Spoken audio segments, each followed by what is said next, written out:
Trucks. Sir Handel and Peter Sam had hard work while Skarloey was away. The owner gave them buffers and even bought a diesel named Rusty. But Sir Handel grumbled continually.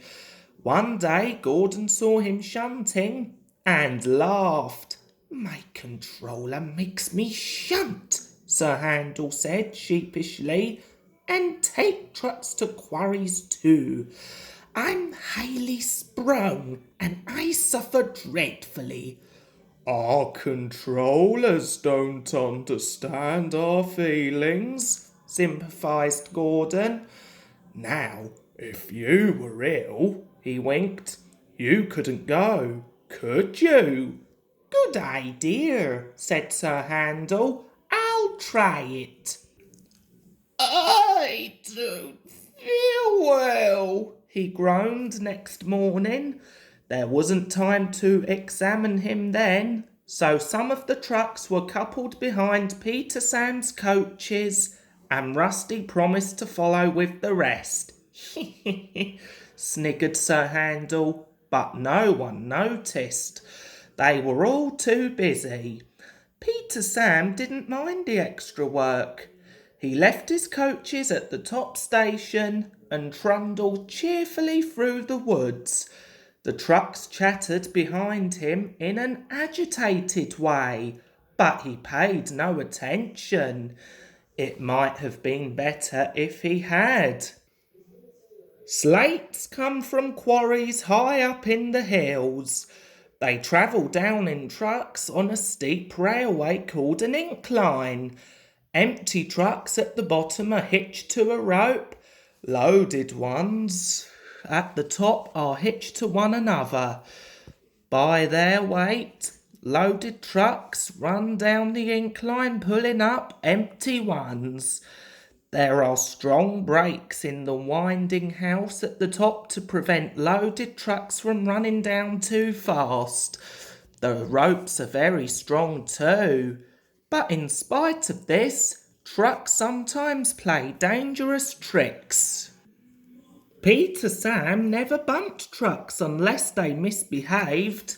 Sir Handel bumped them even if they were good, so they didn't like him and played tricks whenever they could. Peter Sam pushed the empty trucks to a siding where his fireman hitched them to the rope. Then, on another siding, he pulled back some loaded trucks. With these in front of him, he stood waiting. More loaded trucks stood at the top of the incline, ready to come down. They couldn't see Peter Sam. They thought he was Sir Handel and wanted to pay him out. They began to move. "Faster!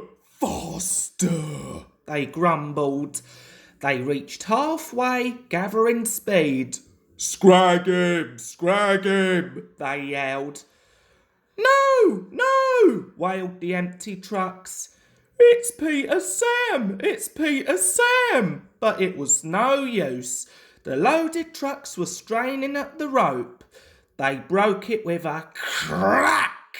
"Hurrah! Hurrah!" they roared, hurtling down the hill. Peter Sam heard them.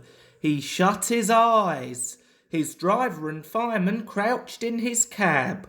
The crash jerked him violently backwards. "Ouch!" he shivered. "I didn't expect a cold bath." The water poured from a channel, smashing by flying slates. He was soaked from funnel to cab. "Peep, peep," he spluttered, and was glad when he heard Rusty's answering toot. "Bust my buffers," exclaimed Rusty. "What a mess! Never mind, Peter Sam, we'll get you out." He soon pulled him away from the water and the trucks. Peter Sam felt battered. His funnel was cracked and his boiler dented, but he was glad his driver and fireman were unhurt. He thanked Rusty and limped slowly home. Rusty stayed to help clear the wreckage. I'm sorry about your accident, Peter Sam, said Sir Handel. I always stand well back. Trucks don't like me, you'll see. Why didn't you warn me? I didn't think. You never do, said a stern voice. You can start now while you are doing Peter Sam's work as well as your own. That will teach you to pretend you are ill. Sir Handel did start thinking. He thought about Fin controllers and he thought about Gordon. He wanted to give Gordon a piece of his mind.